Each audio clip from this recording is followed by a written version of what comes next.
Just to give you some background here, as you know, these protesters had basically been camping out at Frank-Ogawa Plaza for about 2 weeks, and then very early this morning, police swooped in, arrested dozens of people, and essentially tore that camp down. So what you have now is a standoff with police. Let's try and set up that explosion here about what happened just a couple of minutes ago. We're going to roll the videotape, and you can see what happened as there was a large crowd and then police. Watch what happens here. There you go. Some kind of flashbang canisters, and you see the crowd dispersing very quickly. Earlier in the evening, police had actually fired some rubber bullets and thrown more of these flash canisters into the crowd.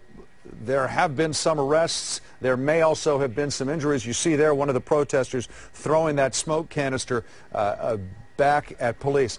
We have Jana Katsuyama, who is right in the middle of all of this.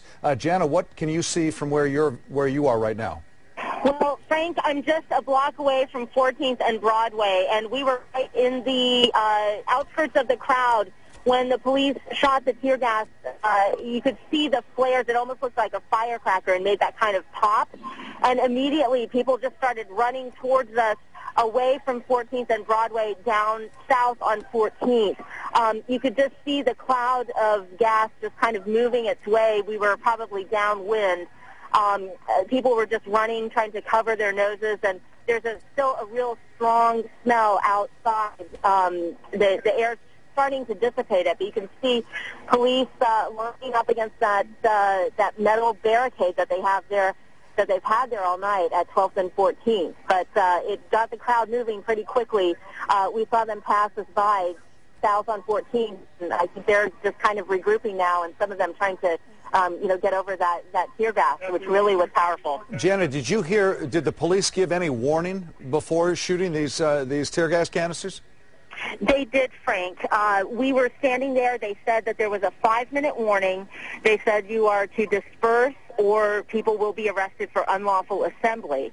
Now, people were kind of congregating around. We were a little bit of a ways from the megaphone, so I could not hear if they gave a warning before they fired the tear gas. But there certainly was a warning to disperse before that happened.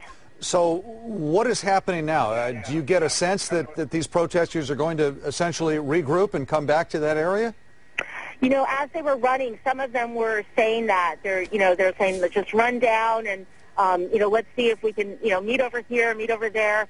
So I don't know, but definitely right now at 14th and Broadway, it cleared out. There are a few people who are kind of straggling, but a lot of them have their noses covered, their faces covered, because that was pretty intense. It was blowing in the right direction in terms of the crowd, so the police got the effect that I think they intended. All right, Jana, we're going to ask you to stand by for a moment. We want to go now live down on the ground, and KTV reporter John Sasaki. John, what can you see from your vantage point?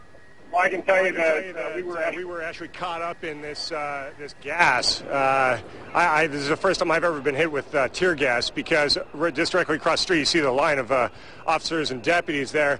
They were holding that line. They set up the barricade again, and there were about, 500 to 1,000 people in this intersection who would not disperse. They were repeatedly told to go away, to go home. There are plenty of avenues of exit to go home. And now, as you see, that's looking north on Broadway. That's where all the protesters are currently.